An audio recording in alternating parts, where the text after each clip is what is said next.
Donc, on va débuter avec le plan d'action. Il sera composé de 10 points, ce plan d'action. Donc, le plan d'action va consister en... Je vais tout énumérer en même temps. Donc, il va consister en premier point à déterminer ou bien à répondre au problème.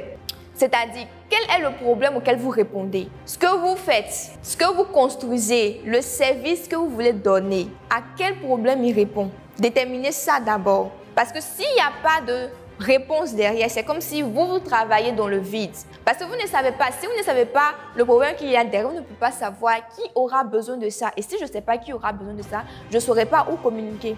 Donc d'abord déterminer à quel problème je réponds. Ensuite, quelle est la solution? Quelle est votre solution? C'est-à-dire le produit que vous allez mettre en circulation, le service que vous allez donner, quelle est sa valeur ajoutée? Parce que sur le marché, il y a plusieurs de cette solution-là. Il y en a plusieurs types.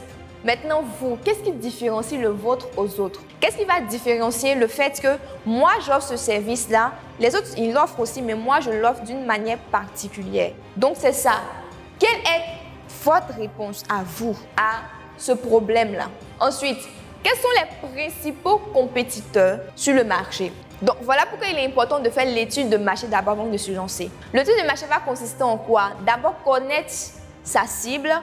Ensuite, on va connaître les concurrents qui sont autour, c'est-à-dire ceux qui offrent déjà ce type de réponse, ou bien que ceux qui offrent une réponse au problème, mais une autre solution différente de la mienne. Donc, je vais les étudier, je vais étudier tout ce qu'ils offrent. Et ensuite, je vais essayer de me différencier d'eux. Parce que le marché, il est vaste. Donc, pour pouvoir me faire voir, pour pouvoir impacter, ou bien pour pouvoir attirer la personne à moi, ou bien la cible à moi, il faut d'abord que j'ai quelque chose de plus. Donc, voilà pourquoi il est important d'abord de savoir, de connaître ma cible, de connaître mes concurrents pour pouvoir me distinguer. Ensuite, comment différencier notre produit des autres produits? Comment réussir à faire la différence, donc la valeur ajoutée qu'il y a derrière?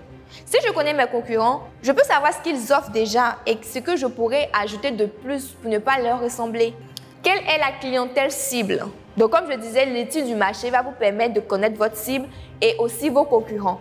C'est important de connaître tout ça avant de se lancer parce que si on ne connaît pas la cible, on ne saura pas quel est son besoin, comment est-ce que je peux communiquer avec elle, par quel canal je vais passer. Parce que je ne connais pas ma cible. Je me dis que je vais passer par les réseaux sociaux, mais les réseaux sociaux sont vastes. Je vais perdre du temps et de l'énergie à faire ça. Alors que je peux être plus efficient en cherchant d'abord à connaître ma cible, à connaître son trajet, son parcours, comment est-ce que je peux communiquer avec elle, via quel canal, si je fais l'étude du marché.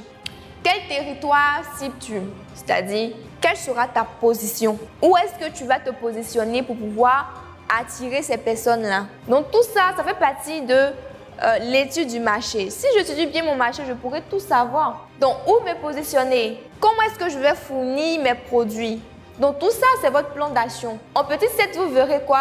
Quelle est ta principale stratégie marketing? Parce que le marketing, ce sera comment est-ce que vous allez réussir à communiquer maintenant. Je connais ma cible, je connais mes concurrents, je sais qu'ils ont tel besoin. Maintenant, comment est-ce que je vais réussir à communiquer avec eux? Comment est-ce que je vais les attirer de telle sorte qu'ils puissent acheter après? Donc, c'est ça qui sera la stratégie marketing. Ça va passer du fait que je vais attirer ces personnes-là au fait que je vais leur vendre et après, maintenant, quelles seront leurs impressions plus tard. Donc, tout ça, c'est le processus marketing. Le marketing va englober tout. Donc, d'abord, il faut définir sa stratégie marketing.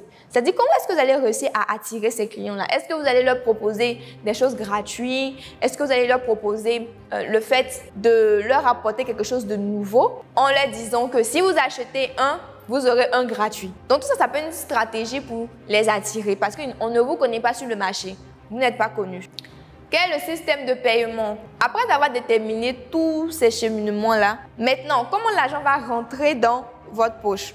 Comment la valeur va rentrer? Est-ce que ce sont par les cartes bancaires, par les paiements mobile money ou bien de façon espèce? Quel est le plan secours au cas où ça ne marche pas? Au cas où on a bâti toutes ces stratégies et que ça ne marche pas, qu'est-ce qu'on fera? Est-ce qu'on va réanalyser encore pour pouvoir réinventer le business qu'on a fait, c'est-à-dire le plan d'action qu'on a mené au départ? Est-ce qu'on va réorganiser tout ça? Donc, il faut toujours avoir en tête que ça peut ne pas marcher. Parce que là, c'est comme si on est encore à tâtons, on commence toujours à se chercher.